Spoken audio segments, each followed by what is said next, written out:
Do people ask you for advice?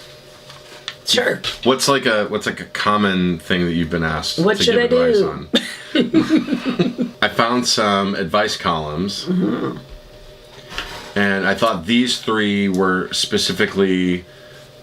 You might have you and I, we, us, Ben, together, and Julie. Would have special insight into it, as because they are restaurant oriented. I'm just going to read the letters to you, and I want you to give me your advice. Your advice. I went to dinner with my girlfriend last week. You fucked up right there. Okay. I went to dinner with my girlfriend last week, and I thought one of our apps was under-seasoned. It was fine otherwise, but I told her under my breath that I thought it could have used a little salt. About a minute later, our server delivered a salt shaker to the table without a word.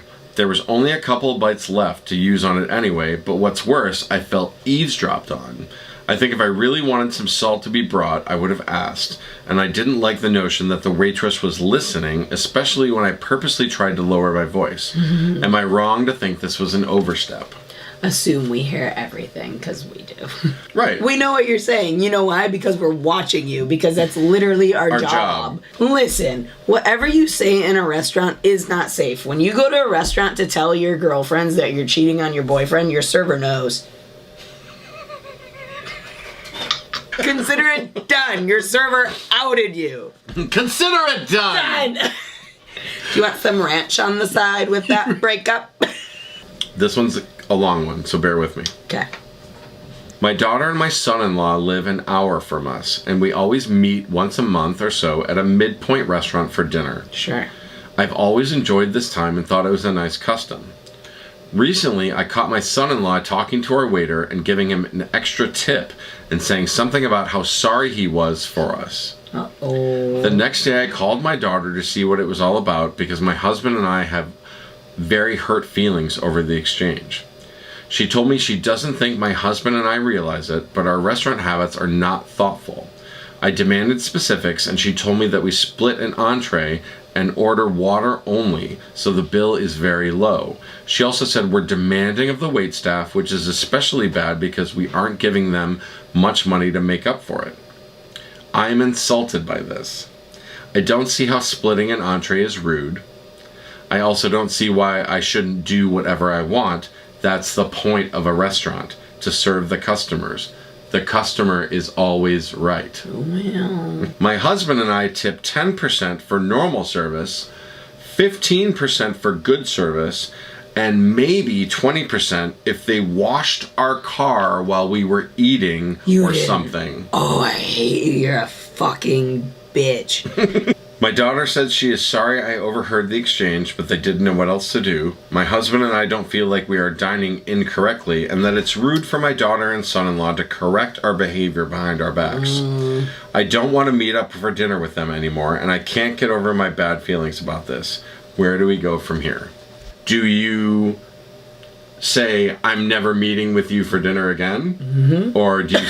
I feel like in this situation, like, the kids... The daughter and the son-in-law did exactly what they should have done, which is do it on the side. They're not trying to call the mom and dad out. Just because the mother-in-law overheard it. Give me a break. Bitch. I'm going to read you one more that has nothing to do with restaurants just because I thought it was a funny letter. Good. I recently started my first real job in a small office of 8 people. We have strategy meetings every morning for about 30 to 45 minutes.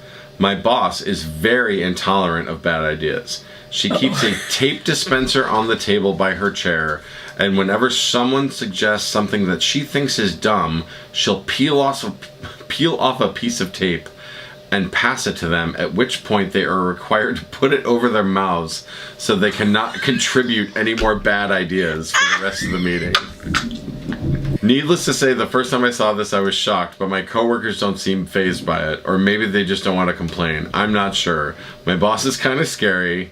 My issue with this is that the enforcement of this rule seems arbitrary. It depends entirely on her mood. Some days no one will get taped. Get taped. But the other days, if she's feeling particularly sour, most of us, if not everyone, will end up taped, and the meeting is just her dictating to us.